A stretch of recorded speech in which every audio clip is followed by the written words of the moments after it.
as well. I'm Achira. That's my storytelling name, also known as Juliana, whichever you prefer, whichever is easiest. Here, you can pass it around. I love Palo Santo. It's from the Amazon jungle. This one comes from Colombia, which is where I'm from. Except that I haven't been to Colombia in a long time because I've been traveling around the world for the past 3 years, almost 3.5. And I met Ana when I passed through Sofia almost exactly 3 years ago. And now I'm retracing my steps and finally going back home. And along the way, I'm here with you. I'm a storyteller. And wherever I go, I scatter stories like seeds, or I collect them from where I am. And I just came from India 2 days ago. And I have a story that I have brought you from India. That's a story about a story. So, to begin, I say creak, you say crack. Creak! Crack. Creak! Crack.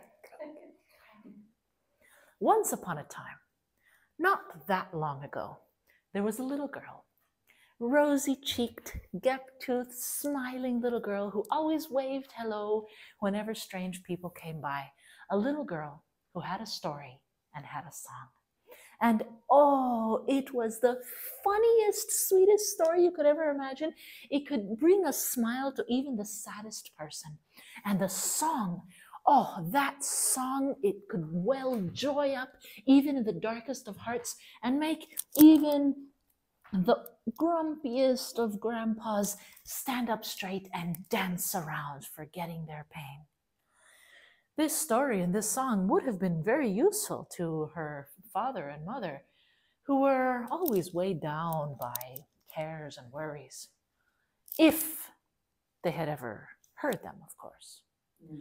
But whenever she tried to tell her story to her father, when he came back home grumpy and hot and tired from working all day in the fields, he would say, no, go help your mother with something. I don't have time for these things. And so his grumpiness stayed, his anger stayed, and her story was quiet. And her song would really have helped her mother, who was weighed down with the burdens of carrying so many children and of being a poor woman in the rural area of India, of having to work so hard. The song would have brought some joy to her life and a smile to her face. But whenever the girl tried to teach her the song, her mother said, stop it. We don't have time for that. Go feed your brother. And so the little girl stopped singing her song and telling her story, except when she was alone. She would tell the story to her dolls whenever she would sneak a chance to play. She would sing the song to the birds, and they would crowd around her and sing together. Until it became time for her to go to school. And as you know very well, school is not a place for stories or songs. And the girl was punished most severely. A ruler was slapped her wrists whenever she tried to sing or tell. And so she swallowed the story and the song deep down. So deep that she almost forgot she had them. Until she met him. By now, the girl had grown up and had blossomed into a beautiful young woman. And one day, as she was out bringing water from the well, she saw his dark eyes looking at her with a smile. And it had been so long since somebody looked at her with a smile. And instantly the song bubbled up and almost burst out of her lips. But she could not dare to ruin this moment and make him reject her and scold her and be angry at her the way everyone else had. So all she did was smile back. And those smiles eventually turned into words, and eventually it became the point where his father talked to her father and they arranged a marriage. And she was so happy that she had been able to have the fortune of marrying someone that she had actually seen and spoken to before, someone who looked at her with a smile, someone that made her heart flap its wings. But she had to, of course, stuff it back down so that it wouldn't fly away. She could not dare to ruin this. And so she did her best to be a wonderful wife. She cooked and she cleaned. She made the best palak paneer and the spicy curries and chicken biryani. And he was the luckiest man in the village. Except that he was one of those rare men with a deep understanding. And even though he didn't know what was going on, he knew that she was hiding something from him. And he didn't know what, but there was something she wasn't telling him. There was something she wasn't sharing with him. And this became over time more and more evident because the story and the song kept struggling and trying to get out, and she kept, and no matter how hard we try to hold things together, what is inside tries to burst out through the cracks. And so she was crumbling. And whenever he asked her what she was thinking or what she had been just about to say, she lied and said, "Nothing, my dear, nothing."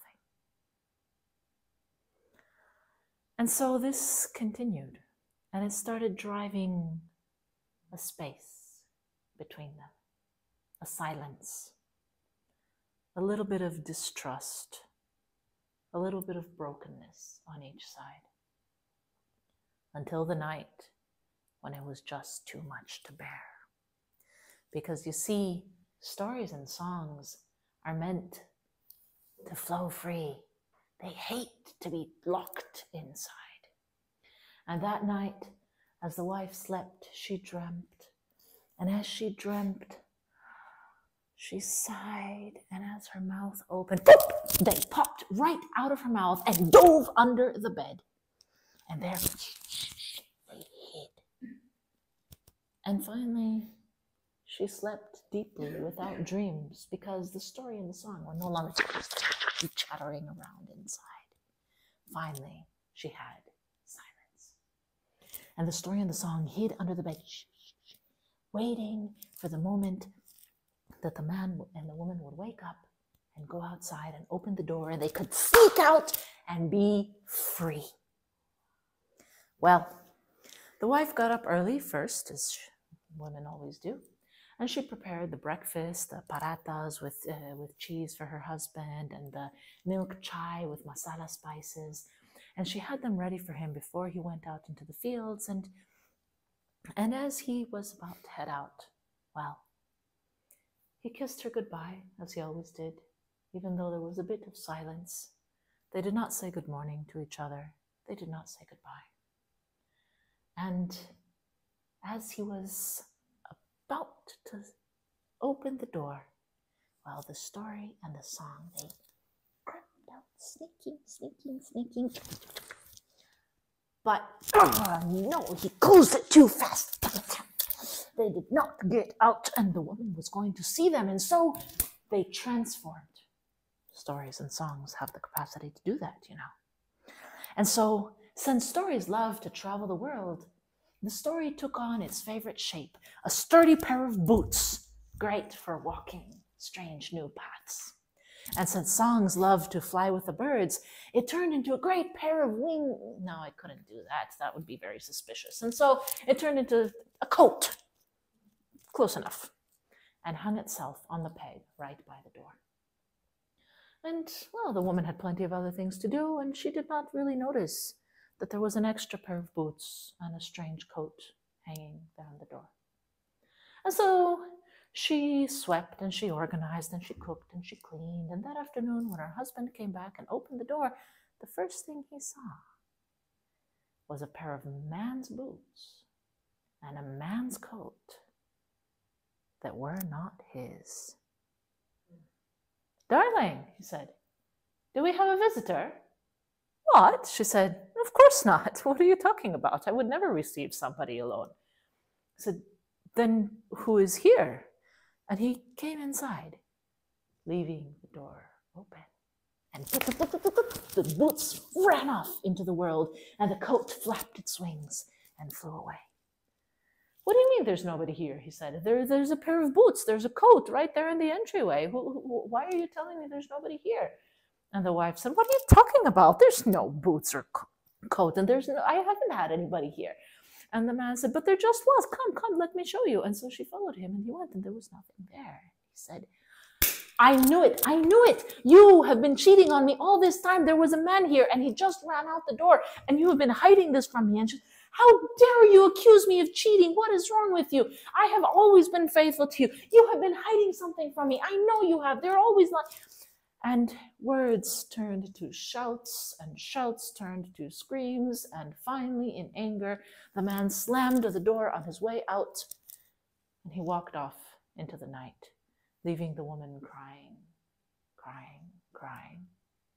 because the thing that she loved the most, she had ruined it too, like she always did. She left the lamp lit by the side of the bed, waiting for him to come back, lighting the way. She waited until deep, late into the night, until finally she realized that he was not going to come back that night. And she did not know if he was going to come back ever. And so she blew out the light and cried herself to sleep.